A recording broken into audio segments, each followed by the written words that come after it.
Ongole parliament లో చుక్కాని లేని నావలా మారిందట YCP పరిస్థితి. ప్రస్తుతం ఇన్ఛార్జ్ గా ఉన్న చెవిరెడ్డి భాస్కర్ రెడ్డి కేసుల్లో ఇరుక్కోవడంతో నడిపించే నాయకుడు కావాలని క్యాడర్ కోరుతున్నారట. గతంలో కీలకంగా పనిచేసిన ఆ నాయకుడే మళ్లీ పూర్తి బాధ్యతలు తీసుకోవాలని కోరుతున్నారట. అయితే ఆయన మాత్రం పెద్దగా ఆసక్తి చూపించడం లేదట. పార్టీ కోరితే తప్ప తనంతట తానుగా ముందుకు రాకూడదనే భావనలో ఉన్నారు. ఇంతకీ ఎవరా నాయకుడు? ఆయన మీదే ఆధారపడాల్సిన పరిస్థితి అసలు ఎందుకు వచ్చింది? ఒకప్పుడు కంచుకోట, ఇప్పుడు నాయకుడి కొరత. అభ్యర్థుల మార్పే కొంప ముంచిందా? పాత నాయకుడిపైన కేడర్ ఆశలు. పార్టీ నిర్ణయం ఎలా ఉండబోతోంది? ఒంగోలు పార్లమెంటు స్థానం ఒకప్పుడు కాంగ్రెస్ కు కంచుకోటగా ఉండేది. 1952లో ద్విసభ్య పార్లమెంట్ నియోజకవర్గంగా ఉన్న ఒంగోలు 1957 ఎన్నికల్లో ఏకసభ్య నియోజకవర్గంగా మారింది.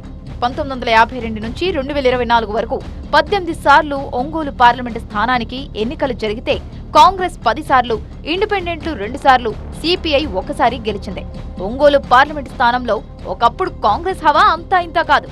ఒంగోలు నియోజకవర్గానికి ఏ మాత్రం సంబంధం లేని సినీ నటుడు కొంగర జగ్గయ్య 1967లో కాంగ్రెస్ టికెట్ పై పోటీ చేసి గెలుపొందడమే ఇందుకు నిదర్శనంగా చెబుతారు. ఇక్కడ కాంగ్రెస్ టికెట్ దక్కితే చాలు ఎంపీ అయిపోయినట్టే. అలా ఉండేది అప్పట్లో కాంగ్రెస్ హవా. టీడీపీ ఆవిర్భావం తర్వాత 11 సార్లు ఎన్నికల్లో టీడీపీ కేవలం 3 సార్లు మాత్రమే గెలుపొందింది. 1984లో బెజవాడ పాపిరెడ్డి, 1999లో కరణం బలరాం గెలిచారు. ఆ తర్వాత 2024 ఎన్నికల్లో టీడీపీ నుంచి మాగుంట శ్రీనివాసులరెడ్డి విజయం సాధించారు. 1999 తర్వాత 2024 వరకు అంటే 25 ఏళ్లు టీడీపీ అభ్యర్థులు ఒంగోలు పార్లమెంటులో గెలిచిందే లేదు. వైసీపీ ఏర్పాటు తర్వాత 3 ఎన్నికలు జరిగితే అందులో 2 సార్లు వైసీపీదే విజయం. వైసీపీ ఆవిర్భావం తర్వాత 2014లో వైవి సుబ్బారెడ్డి, 2019లో మాగుంట శ్రీనివాసులరెడ్డి వైసీపీ నుంచి గెలిచారు.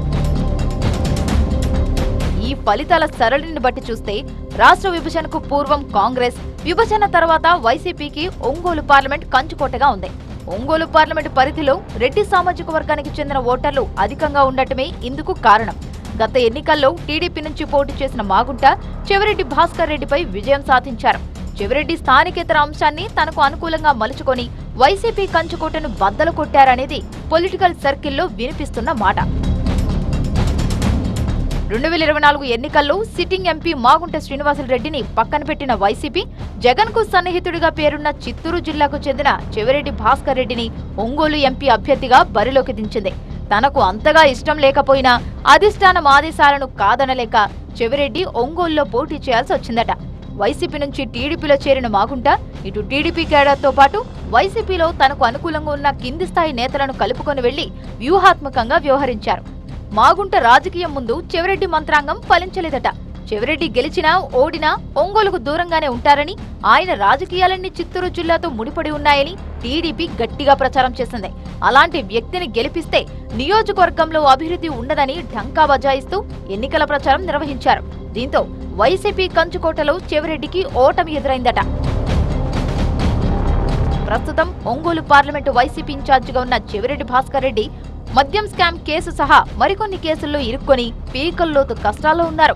ఇలాంటి పరిస్థితుల్లో ఒంగోలు పార్లమెంటు పరిధిలో పార్టీ కార్యకలాపాలు చూసుకునేందుకు చెవిరెడ్డికి అవకాశం లేకుండా పోయింది. రానున్న రోజుల్లో కూడా చెవిరెడ్డి చురుగ్గా ఉంటారా లేదా అన్న అనుమానాలతో పాటు ఆయన స్థానికేతర అంశం అడ్డంకిగా ఉందట. అందులోనూ చెవిరెడ్డికి ఒంగోలు పార్లమెంటు పరిధిలో సొంత క్యాడర్ అస్సలు లేకపోవడం పెద్ద మైనస్ గా మారిందట. మరోవైపు జిల్లాలో నిన్నటి వరకు వైసీపీకి కీలక నేతగా ఉన్న మాజీ మంత్రి బాలినేని శ్రీనివాసులరెడ్డి కూడా పార్టీని వీడి జనసేనలో చేరడంతో వైసీపీకి ఇబ్బందులు తప్పడం లేదట. ఈ పరిస్థితుల్లో ఒంగోలు పార్లమెంటు పరిధిలో స్థానికంగా సంబంధాలు ఉండే గట్టి నేత కావాలని అధిష్టానానికి క్యాడర్ మొరపెట్టుకుంటున్నారట.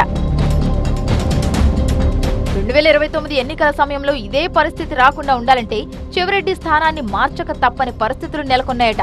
రానున్న ఎన్నికల్లో జిల్లాకు చెందిన వైసీపీ నేత వైవి సుబ్బారెడ్డిని రంగంలోకి దించాలన్న యోచనలో వైసీపీ అధిష్టానం ఉందట. ఈ మార్పు ఇప్పటికిప్పుడు లేకపోయినా ఎన్నికల నాటికి ఒంగోలు పార్లమెంటు వైసీపీ అభ్యర్థిగా వైవి సుబ్బారెడ్డి తెరపైకి వస్తారన్న ప్రచారం జరుగుతోంది. అలాగైతే ఒంగోలు పార్లమెంట్ సెగ్మెంట్ లో వైసీపీ జెండా తిరిగి పాత వచ్చనేది జిల్లాకు చెందిన వైసీపీ సీనియర్ల అభిమతంగా ఉందట. అయితే 2019-2024 ఎన్నికల్లో ఒంగోలు నుంచి తిరిగి పోటీ చేసేందుకు టికెట్ ఆశించి భంగపడ్డ వైవి సుబ్బారెడ్డి తనకు తానుగా ఒంగోలు పార్లమెంటు బాధ్యతలు స్వీకరించేందుకు ముందుకు రావడం లేదట. అధిష్టానం ఆదేశిస్తే అప్పుడు చూద్దాం అంటున్నారట. మరి వైసీపీకి పూర్వ వైభవం తీసుకొచ్చేందుకు అధిష్టానం ఏ విధంగా ముందుకు వెళ్తుందో చూడాల్సి ఉంది.